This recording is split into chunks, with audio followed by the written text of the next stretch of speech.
Hello दोस्तों, और देखिए हम कहाँ पहुँच चुके हैं। यहाँ पर कथा हो रहा है और यहाँ पर स्पेशल मतलब हमको बुलाया गया था मंत्र देने के लिए, इस वजह से हम गए हैं। अभी तक तो इधर में पुरुष वर्ग ही मंत्र देते थे, लेकिन अब एक नई प्रथा का आज से यहाँ पर आरंभ हुआ है। वैसे कई जगहों पर ऐसा कोई बात नहीं है, औरत भी बहुत सारे धार्मिक कार्यक्रम को मतलब करवाती हैं। और यहाँ पर बहुत अनुरोध करने पर हम गए थे, नहीं तो कोई ख़ास वजह नहीं था।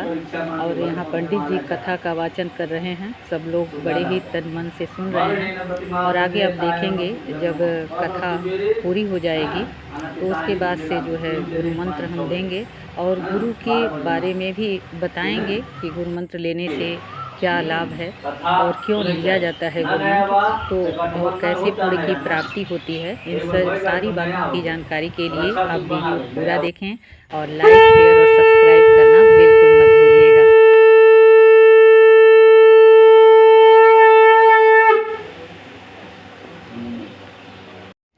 और यहाँ पर देखिए कथा हो चुकी है और इसके बाद से हमको पंडित जी ने बुलाया है और यहाँ पर सब लोग अपना गीत गा रहे हैं।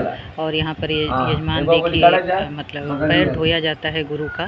और उसके बाद से आगे भी पूरी वीडियो देखना बिल्कुल मत भूलिएगा और स्किप बिल्कुल मत करिएगा, क्योंकि बहुत ही ज्ञानपूर्ण बातें आगे बताई गई हैं हमारे द्वारा। क्या होता है तो कुछ लोग प्रणव मंत्र लेते हैं। जो प्रणव मंत्र लेते हैं वो कहीं ना कहीं संत महात्मा लोग होते हैं, वो लेते हैं जो ओम नाम का जाप करते हैं। और कुछ लोग होते हैं वैष्णव मंत्र लेते हैं। वैष्णव मंत्र जो लोग होते हैं वो शाकाहारी शुद्ध भोजन करते हैं और ओम नमो भगवते वासुदेवाय का जाप करते हैं। और कुछ लोग जो है शैव धर्म को मानते हैं, शिव जी को मानते हैं, वो लोग मांसाहारी खा सकते हैं, कहने का मतलब। तो जो लोग भी मांस वगैरह खाते रहते हैं तो वो लोग मांसाहार मतलब इनका शिव जी का ओम नमः शिवाय का जाप करते हैं। अब जो यजमान रहता है उनके ऊपर निर्भर करता है कि वो कौन सा मतलब मंत्र लेना चाहते हैं। वो अपने सामर्थ्य के अनुसार जैसे रहते हैं उसी अनुसार वो अपना मंत्र लेते हैं। अब आप लोग बताइए कि आप लोग प्रणव मंत्र तो लेंगे नहीं, क्योंकि संत महात्मा लोगों का है, वो ओम नाम का जाप करते हैं। और वैष्णव मंत्र में और शैव मंत्र में, शिव जी के मंत्र में जो भी आपको लेना हो, यदि आप मांस का सेवन करते हैं, मांस मछली खाते हैं, तो ओम नमः शिवाय का आप लोग जाप करेंगे। तो हाँ, वैष्णव मंत्र में सब कुछ वर्जित है और शुद्ध शाकाहारी भोजन ही उसमें करना है और कुछ नहीं। ये मांस वगैरह का कुछ भी सेवन नहीं करना है उसमें। लहसुन प्याज नहीं खाएगा। हाँ, कुछ भी नहीं खाना रहेगा उसमें। लहसुन प्याज नहीं खाएगा। हाँ, तो दे दो दीदी भाई, जानो काहे। हाँ, बाकी काम नाती भुला जाएंगे लोग। गुरु मंत्र लेने का कहीं न कहीं उद्देश्य यही है कि लोग मानते हैं कि हम जो भी कार्य करते हैं धर्म का या दान देते हैं, तो जब हम गुरु मंत्र ले लेते हैं तो कहीं नहीं कहीं हमको उसका पुण्य मिलता है। और जब तक नहीं लिए रहते हैं तो उसकी पुण्य की प्राप्ति नहीं होती है। लेकिन इसका ये तात्पर्य बिल्कुल नहीं है कि हमको पुण्य का कार्य नहीं करना चाहिए। हम गुरु मंत्र लिए हैं तो भी और नहीं लिए हैं तो भी हमें अच्छे कार्यों को करते रहना चाहिए कहीं न कहीं। और लिखा भी गया है, आप लोग सब लोग जानते हैं कि हमारे 4 वेद हैं, 18 पुराण हैं। और वेद व्यास जी ने लिखा है 18 पुराणों को। उन्होंने लिखा भी है कि 18 पुराणेषु व्यासस्य वचन द्वयम् परोपकाराय पूर्णाय पापाय परपीडनम। यानी 18 पुराणों में व्यास के 2 ही वचन प्रसिद्ध हैं। यदि आप परोपकार करते हैं, पर माने दूसरे का, उपकार माने सेवा करना, भलाई करना। यदि आप दूसरे का भलाई करते हैं, उपकार करते हैं, तो कहीं न कहीं आप पुण्य का कार्य कर रहे हैं। इसके लिए ये आवश्यक नहीं है कि आप अधिक से अधिक धन दान करेंगे तभी पुण्य का कार्य करेंगे।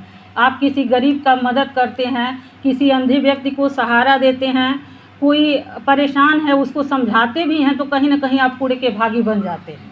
और यदि आपके मन, क्रम, वचन किसी भी प्रकार से किसी भी व्यक्ति को आप पीड़ा पहुंचाते हैं, उनका नुकसान करते हैं, अहित सोचते हैं, तो आप बिना कुछ कहे ही आप पाप के भागी बन जाते हैं।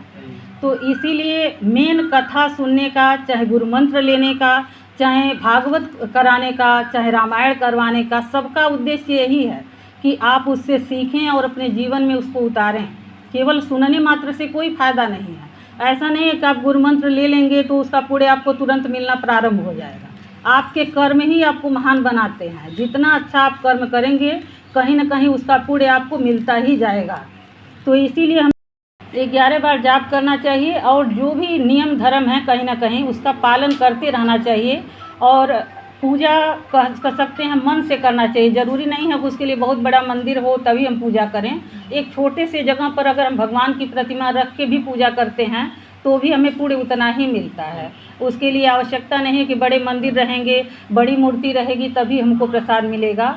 हृदय से हम भगवान का नाम भी ले लेते हैं तो अपने सारे कार्य करते हुए भी अगर हम भगवान का स्मरण करते रहते हैं तो भगवान सुनते हैं। और कितने लोग हैं दिखावा करते हैं, बहुत सारा दान करेंगे और मन में किसी न किसी के प्रति दुर्भावना भरी रहेगी। तो ऐसा नहीं होना चाहिए। आप थोड़ा ही दान करें, अपने सामर्थ्य के अनुसार जो भी दे सकते हैं भगवान को, जो भी गरीबों को मदद कर सकते हैं। ज़रूरी नहीं है कि आप भगवान को देंगे तभी प्राप्ति होगी। आप किसी गरीब का भी भला करते हैं तो भी आपको पुण्य की प्राप्ति होती है और भगवान उसको बहुत ही अच्छे से प्रेम से ग्रहण करते हैं। आप सुने होंगे कि सबरी कितने कुछ भी नहीं था उसके पास, लेकिन भगवान राम जाते हैं तो वह जूठा करके बेर देती है, लेकिन प्रेम के इतने वशीभूत भगवान रहते हैं कि उसके जूठे बेर को इतने प्रेम से खाते हैं कि ऐसा लगता है कि मतलब कितना बड़ा कोई फल, कितना अच्छा फल खा रहे हों। बहुत प्रेम से भगवान केवल प्रेम और भक्ति के ही भूखे हैं, उन्हें धन और किसी चीज़ की कोई आवश्यकता नहीं है। तो नियम तो यही है कि आप अगर मंत्र लिए हैं तो उसको रोज़ाना 11 बार नियम पूर्वक, अब प्रेम से, ये नहीं कि पूर्म पूर्ति करें कि हम 11 बार कह दिए हो गया। जितना देर करें एकदम तन मन धन से उतना देर अपने मन को एकाग्रचित करके करें। और जो भी आप जिसका भी लिए हैं, अगर भगवान विष्णु का लिए हैं तो भाई आपको सब कुछ उसमें वर्जित है, उसका पालन करना है। भगवान शिव का लिए हैं तो इसमें तो खाते हैं, ऐसा नहीं है कि नहीं खाते हैं, मांस मछली भी खाते हैं इसमें। तो जो भी हो कि खाना अलग बात है और नियम पूर्वक हम पूजा पाठ करना वो दोनों अलग चीज़ें हैं। तो हम अपने जीवन में उसको उतार सकते हैं, पूजा भी कर सकते हैं और बाकी जो कार्य हैं भगवान भी कहते हैं कि अगर आप गृहस्थ जीवन में हैं और पूजा भी कर रहे हैं और अपने बच्चों की भी देखभाल कर रहे हैं, अपने परिवार का भी देखभाल कर रहे हैं, तो उससे अधिक भगवान खुश रहते हैं। ऐसा नहीं है लोग